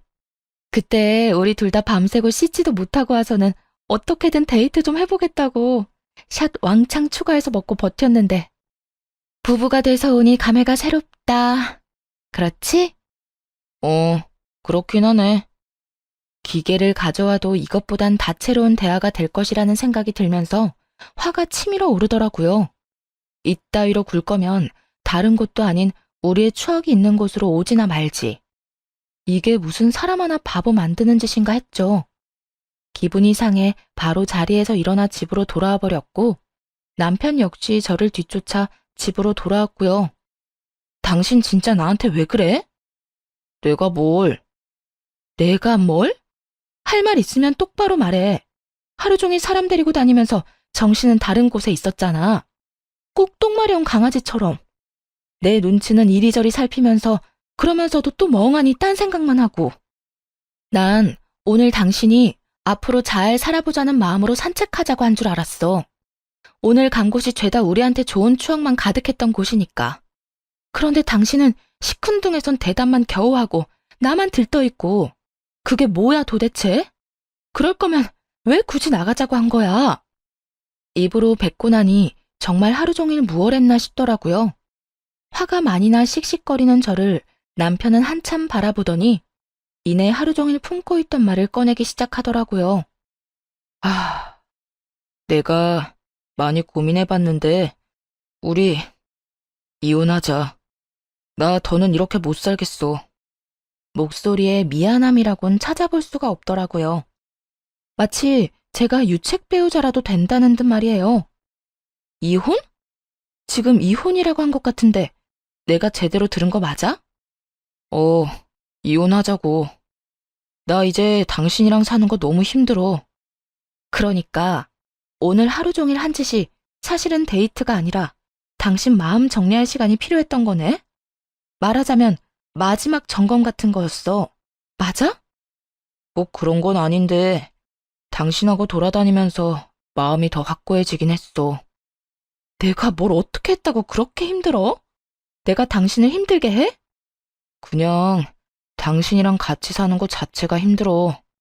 당신이 뭘 잘못한 게 아니라 그냥 내가 이제 당신을 안 사랑해. 마음이 다 찢어지게 상처가 되는 말을 참 무덤덤하게도 하더군요. 마치 책을 읽듯 아무런 감정도 없이요. 그래도 함께한 세월이 얼만데 남은 정도 없다는 듯 말이에요. 이젠 사랑하지 않으니 이혼하자는 말을 듣는데 스스로가 너무나도 초라하고 또 비참하더라고요. 그리고 문득 나는 이 사람을 사랑하나? 하는 생각을 해봤어요. 그런데 저 역시 이 사람을 사랑하고 있진 않더라고요.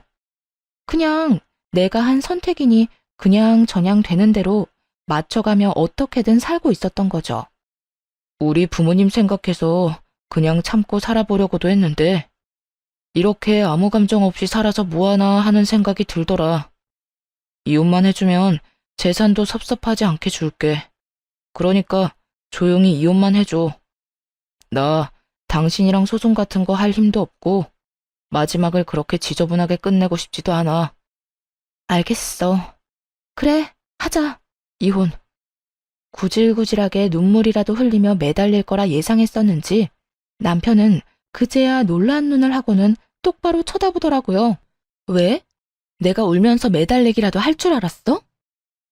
아니, 그건 아닌데 좀 더 이유를 물을 거라고는 생각했어. 나 싫다는데 물어서 뭐해. 들어봤자 상처만 깊어질 텐데 뭐. 당신 말 듣고 생각해보니까 나도 당신 사랑하는 건 아니더라. 그냥저냥 어떻게 해서든 잘 살아보려고 맞춰가고 있었던 거지. 당신 말대로 그렇게 살아서 뭐 하겠어.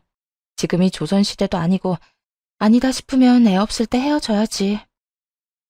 그렇긴 하지. 당신 괜찮아? 아니, 안 괜찮아. 사실 나 진짜 비참해. 하지만 어쩌겠어. 이혼하자는 말을 주워 담을 수도 없는 노릇이고. 어쨌든 말 나온 김에 하루빨리 이혼하자. 한 공간에 있는 것도 싫다는 남편과의 이혼은 생각보다 더 빠르고 간단하게 끝이 났어요. 결혼할 때는 상견례니 혼수니 함께 살 집이니 고민하고 하나씩 해결하기 바빴는데 그런 결혼보다 이혼이 더 빨리 끝나더라고요. 남편은 약속한 대로 재산을 나눠주었고 시부모님께 이혼 사실을 전해드렸어요. 마지막으로 물으마. 너 지금 이혼하면 너에게 해주던 모든 것들 다 끊을 것이야. 네가 이때껏 벌어들인 것 빼곤 다 뺏기는 신세가 될 텐데 그래도 이혼할 거야? 네, 아버지. 이미 되돌리기엔 늦었어요. 제 마음도 마음이지만 이 사람도 저한테 이제 마음 없어요. 한 공간에 있는 게 숨이 턱턱 막히기 싫은데 어떻게 같이 살겠어요. 남편의 말을 들은 시부는 저의 생각을 조심스럽게 물으시더군요. 아가, 네 생각도 같다 이거니? 네. 제가 싫다는 이 사람 말 듣고 생각해보니 별반 다르지 않은 마음이더라고요. 당시엔 싫은 마음까진 아니었지만 그렇다고 해서 좋은 마음도 아니었어요. 무엇보다 제가 그렇게도 싫다는 사람하고 저도 살고 싶지 않아요, 아버님. 일이 이렇게 돼서 죄송해요. 네가 죄송할 일이냐? 우리가 자식을 잘못 키워 네가 마음고생 많이 했겠구나. 우리가 미안하다, 아가. 아니에요. 두 분은 최선을 다해 잘해주셨는걸요. 이 말을 들은 시부와 시모는 더 화가 났는지 남편을 보며 무서운 얼굴이었죠. 아마 이게 진작 마음이 떠난 남편이 이때껏 제 곁에서 버텼던 이유였겠죠. 너는 각오하고 있겠지? 우선 카드부터 내놓거라. 집도 처분해서 줄 건 주고 남는 건 가지고 오고. 병원은 들인 돈이 있으니 다 갚을 때까진 월세로 있으면서 투자금부터 갚거라. 너하고 새아가한테 주려고 했던 건물은 없던 일로 하마. 늘 말씀하신 대로 남편에게 해주던 모든 지원을 끊어버리시더군요. 상속 명목으로 주시려 했던 건물도 없던 일이 되었죠. 아버지, 다른 건 몰라도 건물은 이 사람과 결혼하기 전부터 주신다고 하셨던 거잖아요. 결혼 이혼이랑은 아무 상관도 없는 건데 그것까지 없던 일로 하다뇨. 네 이놈, 네 놈이 뭐 하나라도 받고 싶었으면 이토록 당당한 태도가 아니었어야지. 네 놈이 오늘 여기 와서 적어도 미안한 기색이라도 내비쳤다면 내 당장은 아니더라도 훗날 언젠가 건물은 주려고 했다. 그런데 지금 미안한 척만 하지 진심 어린 반성이란 없지 않느냐? 겉으로 나타나는 게 그 정도인데 네 속은 오죽하겠어. 모르긴 몰라도 잔치가 열려도 10대 번은 더 열렸겠지. 아니에요. 저도 마음이 편치만은 않다고요. 편하진 않아도 미안하지도 않다는 뜻으로 들리는구나. 아니요. 저도 죄송하고 미안해요. 진심이에요. 에휴, 더는 듣고 싶지도 않다. 내가 병원을 남겨둔다고 해서 괜한 기대는 하지 말거라. 말한 대로 투자금이 적지 않기에 그 돈은 회수하려고 남겨두는 것이니. 그러니 허튼 짓 하지 말고 빚이나 잘 갚아. 시부는 투자금 회수 목적으로 월세를 내는 대신 병원은 유지할 수 있도록 해주시더라고요. 이미 마음 떠난 사람과 이혼하면서 재산이라도 넉넉히 받아왔으니 그만하면 괜찮은 이혼이다 싶었죠. 거기에다 남편이 가진 것까지 다 신기루가 되어 사라졌으니 복수도 이만하면 되었다고 생각하기도 했습니다. 비록 제대로 된 이유는 끝까지 알 수 없었지만 말이에요. 단순히 이제 사랑하지 않는다는 이유로 이혼하겠다는 말을 그대로 믿은 것은 아니었기에 더 조사를 해봤지만 아무리 찾아봐도 이렇다 할 만한 것은 나오지 않았거든요. 하지만 하늘은 저와는 생각이 달랐나 봅니다. 운명의 장난인지 전 남편과 이혼하고 2달쯤 뒤 이혼의 진짜 이유를 알게 되었으니까요. 그리고 제대로 된 복수도 하게 되었고요. 그날도 응급실에서 근무를 하고 있었어요. 크고 작은 사고가 많은 응급실이라 늘 긴장된 상태로 대기하는 편인데 그날따라 유난히 심하게 두근거리더라고요. 오늘따라 왜 이렇게 안절부절 못해? 집에 무슨 일이 있어? 이혼한 돌싱녀가 집에 일이 있을 게 뭐가 있어. 그냥 계속 뭐가 이상해. 느낌이 싸해. 그렇게 주변에서도 제 불안을 느낄 정도의 싸한 예감이 이어지던 그때 큰 교통사고로 인해 긴급한 상황의 환자가 연이어 들어오더군요. 급하게 환자를 향해 달려갔고 환자의 얼굴을 확인하고는 그 자리에서 아무것도 못한 채 멍하니 서 있을 수밖에 없었습니다. 그 환자는 바로 남편과 제 동기 친구였거든요. 전 남편의 호의로 한 차에 타고 있었다기엔 새벽 3시에 가까운 시간. 누가 봐도 불륜임을 알 수 있는 상황이었어요. 심지어 임신 상태더군요. 아빠가 누구인지 쉽게 확인할 수도 없는 아이를 말이죠. 멍해서 억장이 무너지는 기분조차 들지 않더라고요. 아니, 오히려 그제야 왜 이혼까지 하게 되었는지 이해가 되며 속이 뻥 뚫리는 기분마저 들었어요. 배신감이요? 그딴 감정도 들지 않았어요.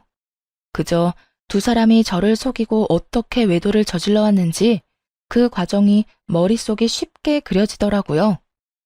흥신소에서도 2사람의 외도 증거를 잡지 못한 이유는 병원에 있었죠. 병원에는 뒷문이 있었는데 간호사들도 알지 못하는 전 남편의 진료실 뒤편에 있는 작은 문이었어요. 상간녀는 그곳으로 몰래 오가며 남편과 불륜을 저질렀던 거죠. 우선 상간녀의 남편과 전 시부모님들을 병원으로 불렀어요. 상간녀의 남편 역시 알고 지내던 의사였던지라 연락처가 다 있기도 했고 2사람의 외도에 대해 다른 증거 없이도 설명할 수 있는 장소이자 상황이라 판단했기 때문이었어요. 더불어 상황이 상황인지라 전 남편에겐 보호자가 필요한 순간이기도 했고요. 제일 처음 병원에 도착한 것은 전 시부모님들이었어요. 어찌나 놀라셨는지 신발도 제대로 신지 못하고 오셨더군요. 아가야, 이게 무슨 일이니?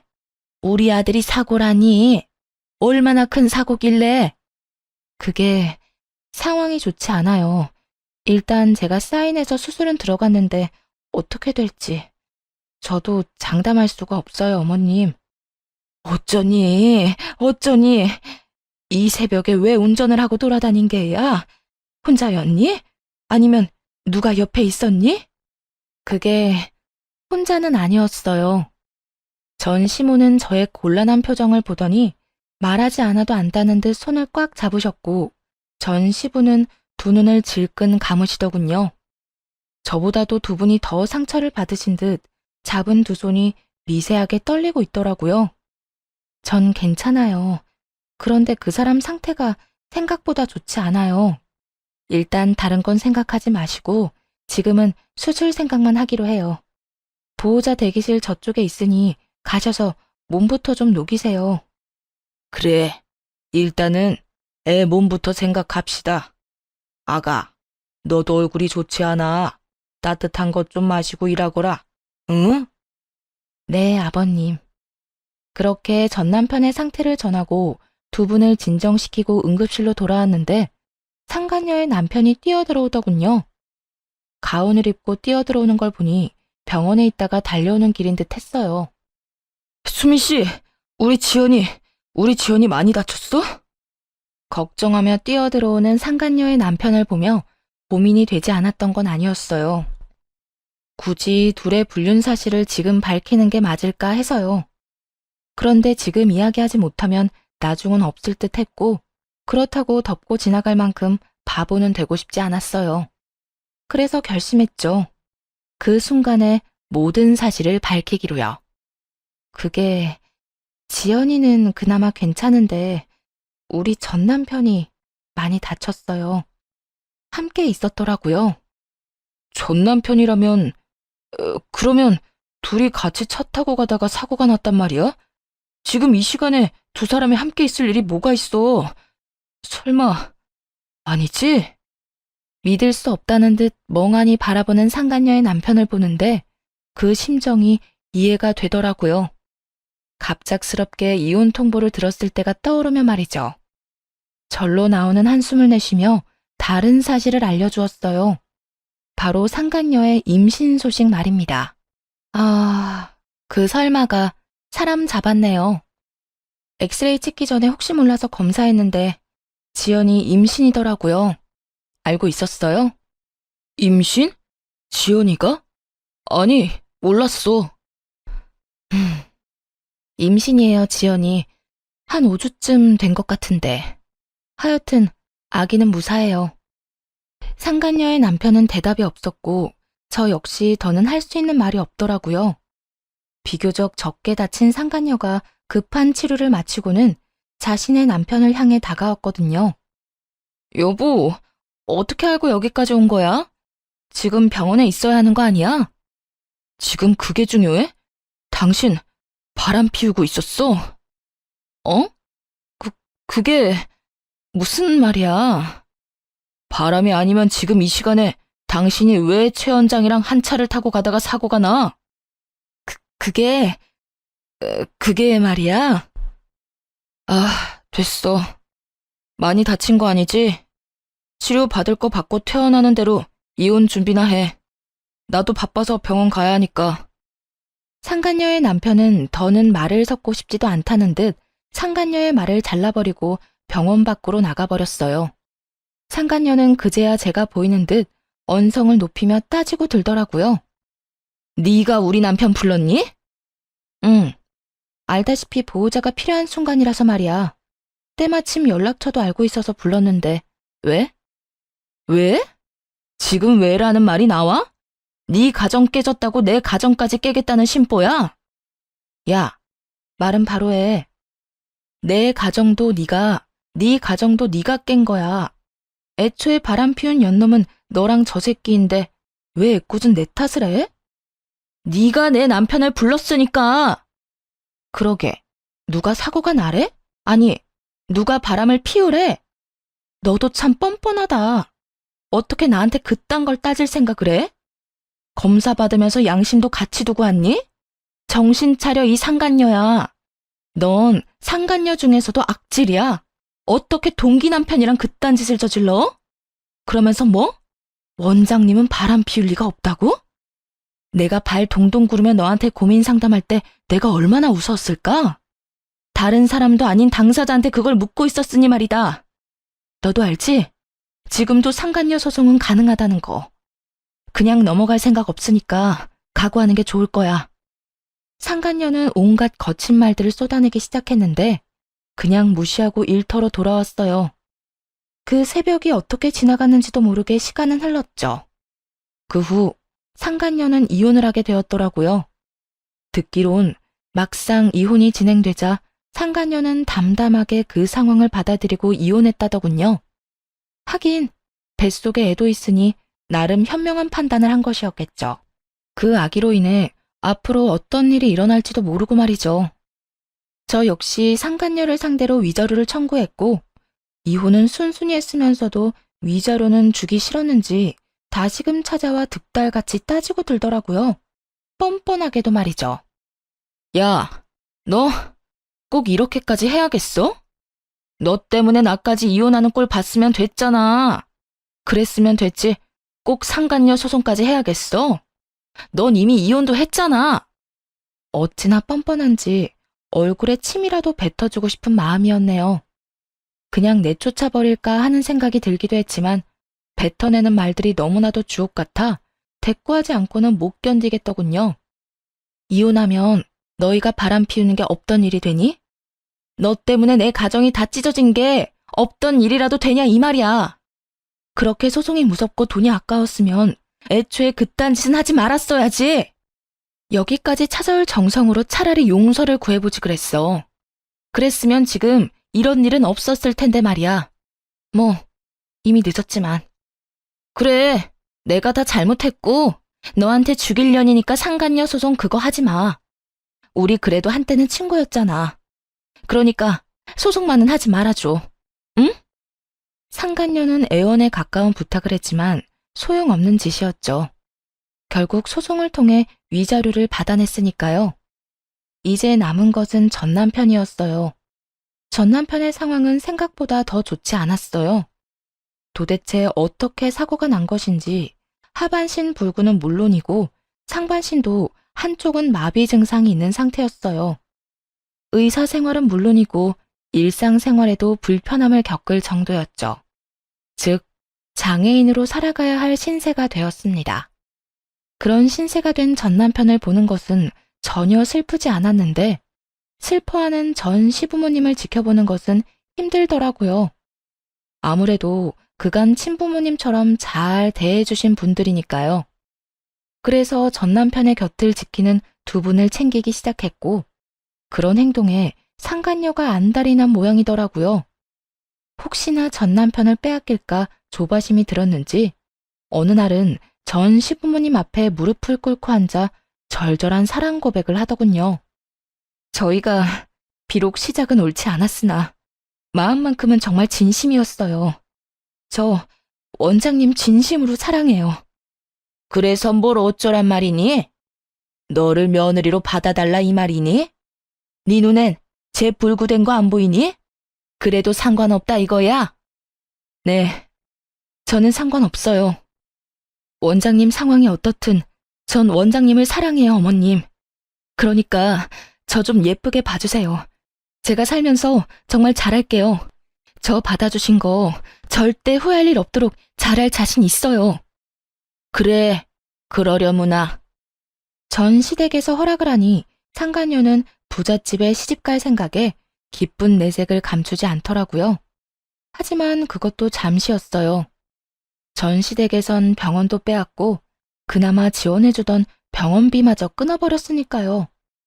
불구가 된 아들을 버리기는커녕 데리고 살아준다는데도 불구하고 이토록 냉정하게 구신 이유가 다 있었어요. 저와 전 남편이 이혼한 이유가 상간녀 때문이라는 걸 다 아시기도 했고 무엇보다 전 남편 옆을 지키고자 하는 상간녀의 의도가 뻔히 보였기 때문이었죠. 여러 사람 눈에서 피눈물이 나게 하고 자기는 호의호식하며 살겠다는 그 추악한 의도가 말이죠. 위자료로 전 재산을 날리고 빚까지 진 것도 모자라 거지가 된 사람의 병시중까지 들게 될 상황이 되자 상간녀는 뱃속의 아이를 핑계로 돈을 요구하기 시작하더라고요. 아버님, 어머님, 아무리 제가 미우셔도 이건 아니죠. 최소한 먹고 살게는 해주셔야죠. 아니, 치료받을 돈은 주셔야죠. 그렇게 사랑하는 사이라고 하더니 이 이야기 못 들었나 보구나. 우린 우리 며느리랑 이혼한다고 하는 순간부터 모든 경제적인 도움은 주지 않기로 했었다.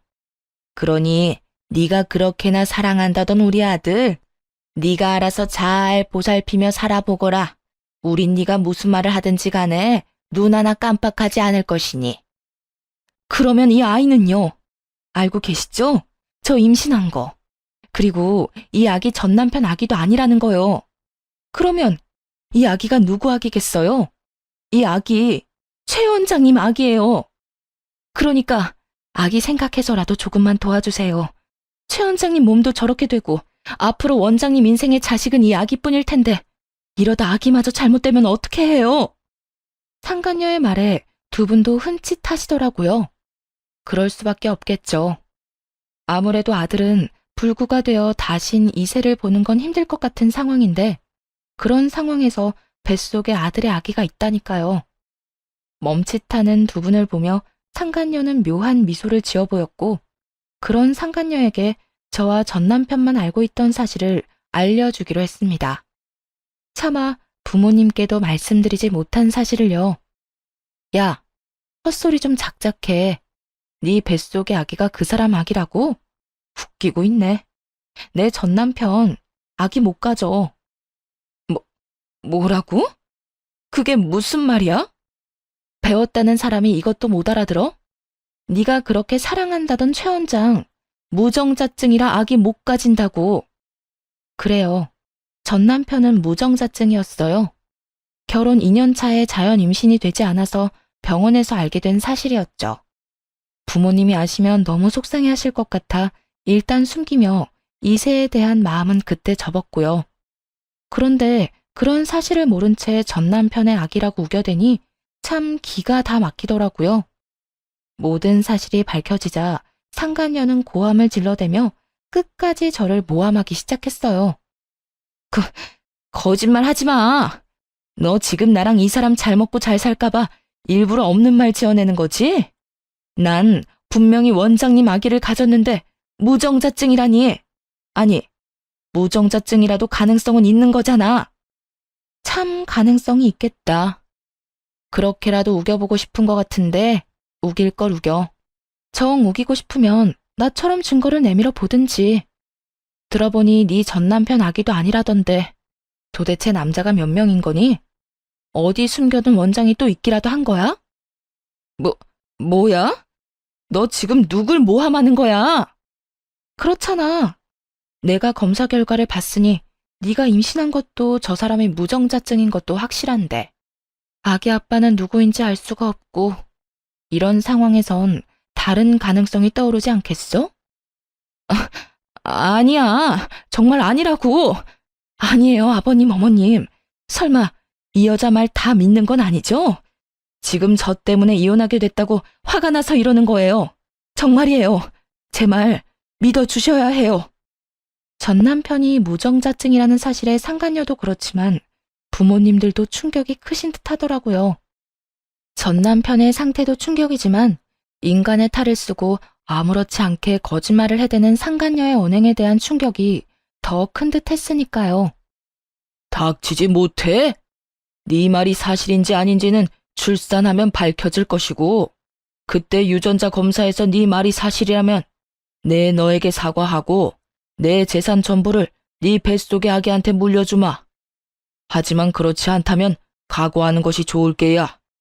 감히 다른 것도 아니고 핏줄을 두고 장난친 죄는 받아야 하지 않겠니?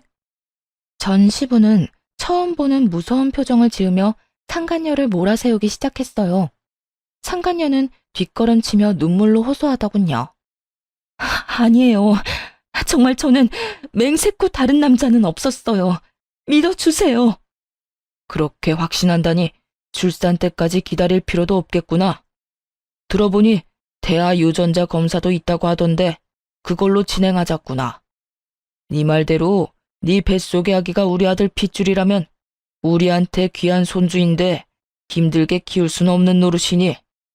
말을 끝낸 전 시부는 눈짓으로 상간녀를 붙잡아달라고 부탁해왔고 전 상간녀를 붙잡았어요.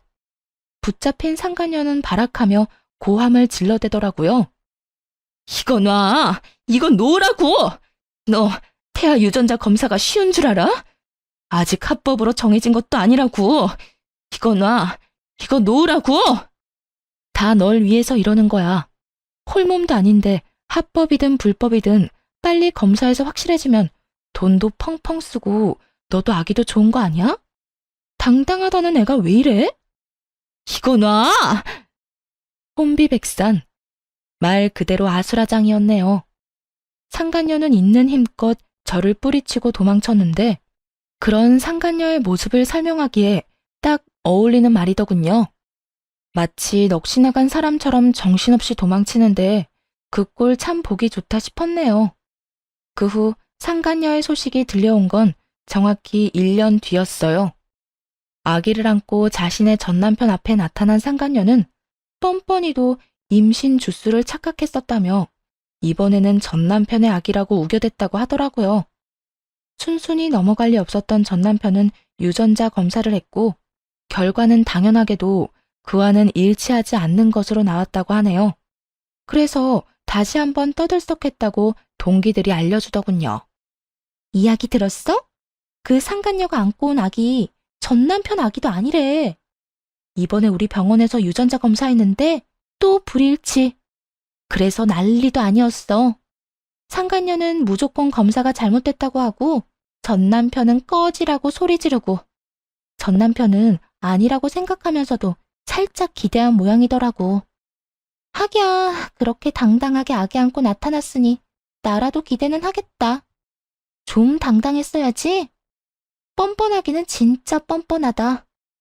금방 밝혀질 거짓말을 어쩌면 그렇게 당당하게 할 수 있는지. 그나저나 네 전 남편애는 확실하게 아닌 거 맞아? 확실하게 아닌 거 맞아. 그건 내가 확신할 수 있어. 그래서 걔는 어떻게 됐어? 어떻게 되긴 또 주랭랑 쳤지 뭐. 사기죄로 고소한다는 말까지 나오니까 겁났는지 도망가더라. 들어보니까 친정에서도 남 부끄럽다고 나 몰라라 한다던데. 꿀 좋다. 그러게 다른 사람도 아니고 너한테 그딴 짓을 하래? 벌 제대로 받는 거야. 네 전 남편도 그렇고 그 상간녀도 그렇고. 그러면서 진짜 아기 아빠는 누구인가에 대해 한동안 입방아에 오르락내리락거리기도 했죠. 한바탕 소동이 끝나고 전 남편은 병원에서 퇴원해 요양원으로 가게 되었어요. 아무래도 집에서는 관리가 힘들고 재활도 함께 진행해야 하니 요양원에서 지내며 전문가들의 도움을 받기로 한 것이죠. 휠체어 신세가 된 전 남편을 보니 아무래도 마음이 좋진 않았는데 그런 마음조차 확 날아갈 만한 일이 있었네요. 퇴원하는 날 저를 향해 갖은 악다구니를 쏟아냈으니까요. 또 내가 이 꼴이 돼서 속으론 통쾌하지? 아니, 내가 교통사고 난 것도 네가 속으로 빌고 또 빌어서 그렇게 된 거 아니야? 악밖에 남지 않은 전 남편의 말을 듣는데 정신이 확 들었어요. 저딴 인간에게 동정심을 남기다니 참 순진하고 멍청했구나 하는 생각도 들더군요. 야, 정신 차려. 네가 알다시피 나 무당 아니고 간호사야. 네가 말아먹은 네 신세 내 탓으로 돌릴 생각 말고 재활이나 잘 받아. 이제 옆에서 도와줄 여자도 없는데 혼자 잘 살아가야 할 거 아니야. 야, 너 진짜 내가 가만 둘 것 같아? 네가 가만 안 두면 어쩔 건데? 네가 인간이라면 나한테 이러면 안 되는 거 몰라? 내 인생 망친 것도 모자라 본인 인생도 그따위로 망쳐놨으면 이제라도 반성이란 걸 하고 좀 똑바로 살아. 내가 뭘 그렇게 잘못했는데? 설사 내가 잘못했다고 쳐도 이런 신세가 될 만큼 잘못한 건 아니잖아. 난 억울해. 억울하다고. 난 너 때문에 하루아침에 가정도 깨지고 인생도 망가졌어. 내 잘못은 하나도 없었는데 내 마음은 산산조각이 났다고. 그런 내 앞에서 네 억울함을 호소하고 싶니? 내 원망이나 하고 싶냐고. 넌 정말 끝까지 나에 대한 배려나 미안함 따위는 전혀 없구나. 너야말로 어떻게 나한테 이렇게까지 해. 이혼할 때도 나지 않았던 눈물이 그제야 나더라고요. 울면서 고함을 질러대자 전 남편도 그제야 정신을 차린 듯 멍하니 바라보더군요. 놀랍기도 했겠죠. 울며 불며 매달릴 거라 생각했던 순간엔 눈물 한 방울 흘리지 않던 여자가 악다구니를 쓰고 달려들어야 할 순간에 눈물을 흘리니 당신은 부모님 보기 부끄럽지도 않아? 어떻게 마지막까지 이런 꼴을 보일 수가 있어? 나한테나 부모님한테나. 다리만 망가진 채로 살아. 마음까지 망가뜨리지 말고. 본인 말고 부모님 생각해서라도 정신 똑바로 차리고 살란 말이야. 전 남편은 그제야 뒤에 서 있는 부모님이 떠올랐는지 고개를 떨구더라고요. 그나마 부모님 생각하는 마음은 남아있어 다행이라고 생각했네요. 그 후 전 남편을 보는 일은 없었어요. 가끔 전 시부모님과는 만나 식사를 하거나 시간을 가지곤 하는데 그때도 전 남편의 이야기는 전혀 하지 않습니다. 그저 서로의 안부와 이런저런 사는 이야기를 나누며 시간을 보내고 돌아오곤 해요.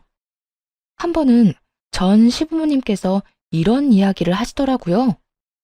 아가, 넌 재혼 생각은 없니? 네? 재혼이요?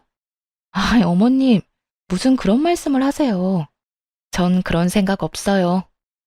그러지 말고 다시 잘 생각해봐. 너희 부모님도 내심 네가 다시 시작하길 원하실 거야. 우리도 그렇고 말이야. 우리 아들 잘못 때문에 그렇게 된 거지 네 잘못은 없었잖니. 세상 남자들이 다 우리 아들 같진 않아. 가정적이고 좋은 남자가 얼마나 많은데. 나이도 아직 젊은데 잘 생각해 보려무나. 너 시집 간다고 하면 혼수는 우리가 해주마. 네가 정말 딸 같아서 하는 말이야. 너무 걱정하시는 것 같아 대답은 잘 생각해 보겠다 했지만 재혼 생각은 전혀 없는 상태예요. 마음에도 정해진 양이 있다고 하는데 이미 전 남편에게 온 마음을 다 쏟은 것 같거든요. 사랑도 미움도 무관심도 말이에요. 언젠가 이 마음들이 다시 채워진다면 그때는 다시 좋은 사람을 만날 수도 있지 않을까요? 요즘 전 병원을 그만두고 휴식을 취하고 있는 중이에요. 너무 많은 일이 있기도 했고 간호사라는 직업에 대한 회의감이 들어서요. 갈림길에 서서 고민을 하는 단계라고나 할까요? 요즘엔 유아교육에 대해 공부를 하고 있긴 한데 이 어두운 터널을 벗어나 무엇을 하며 살아갈지 기대되는 요즘이네요.